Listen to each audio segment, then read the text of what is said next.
Quel volume de chlorure d'hydrogène faut-il dissoudre dans 200 ml d'eau pour obtenir une solution aqueuse de pH égal à 3? Bien, ici, nous voulons déterminer le volume du chlorure d'hydrogène.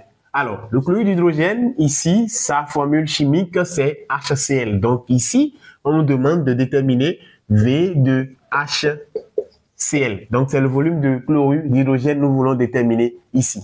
Alors, ici, il s'agit d'une dissolution et nous allons écrire la formule de la concentration molaire ici. Donc, C égale à nombre de moles du soluté qui est HCl ici, sur volume de la solution ici.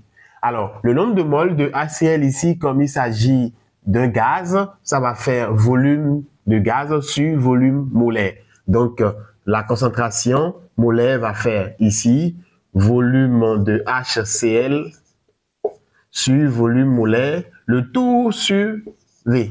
Bien, lorsque nous avons cette forme, c'est sous la forme de A sur B, le tout sur C sur D.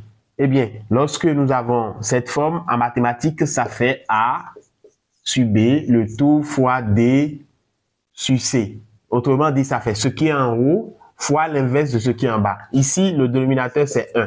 Donc, le C, ça va faire ici V de HCl, HCl ici, ça va faire V de HCl, ça fait V de HCl ici, V de HCl, ça fait V de HCl sur volume molaire, le tout fois l'inverse de V sur 1, ça fait 1 sur V. Donc, le C, ça nous fait finalement V de HCl, parce que V fois 1, ça fait V. Donc, ici, ça fait volume molaire, fois le volume de la solution. Alors, comme l'inconnu ici, c'est le V de HCl, ici qui est l'inconnu, ici, nous allons tirer l'inconnu qui va faire. Nous allons tirer l'inconnu ici. Nous allons tirer l'inconnu V de HCl ici, qui va faire concentration molaire fois volume molaire fois maintenant le volume de la solution. Bien. Nous avons également le pH là-bas qui est égal à 3. On sait que pH égale à moins logarithme décimal de C ici, puisque la solution préparée ici, c'est une solution d'acide chlorhydrique qui est une solution de monoacide fort. Alors, ici, nous voulons tirer C, puisque nous avons Vm et V, mais nous n'avons pas C, ce qui nous empêche de calculer le volume de chlorure d'hydrogène ici. Donc, pour tirer C, il faut d'abord qu'on débarrasse le logarithme décimal de C de ce moins.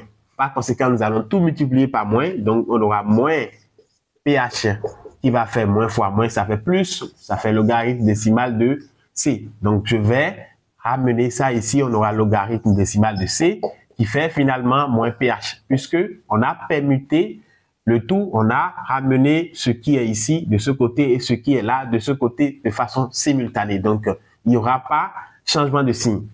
Bien, donc en mathématiques, lorsque nous avons logarithme de A égale à X et nous voulons tirer A, ça fait A égale à 10 puissance 10 exposant X.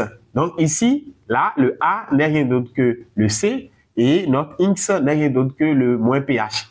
Par conséquent, ici, nous voulons tirer C. Donc le C, ça va faire 10 exposant moins pH. Bien, nous allons maintenant remplacer dans la formule du haut. Donc le volume de HCl va faire maintenant 10 exposant moins pH ici, fois volume molaire, fois volume de la solution.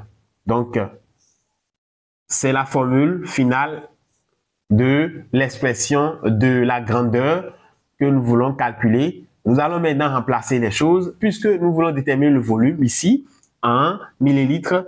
Nous allons mettre maintenant 10 exposants. Le pH, ça fait 3, ça fait moins 3, fois maintenant Vm qui fait 25, fois maintenant le volume ici, nous allons laisser ça en millilitres qui fait maintenant 200 millilitres, puisque on a dit de déterminer le volume de HCl en millilitres.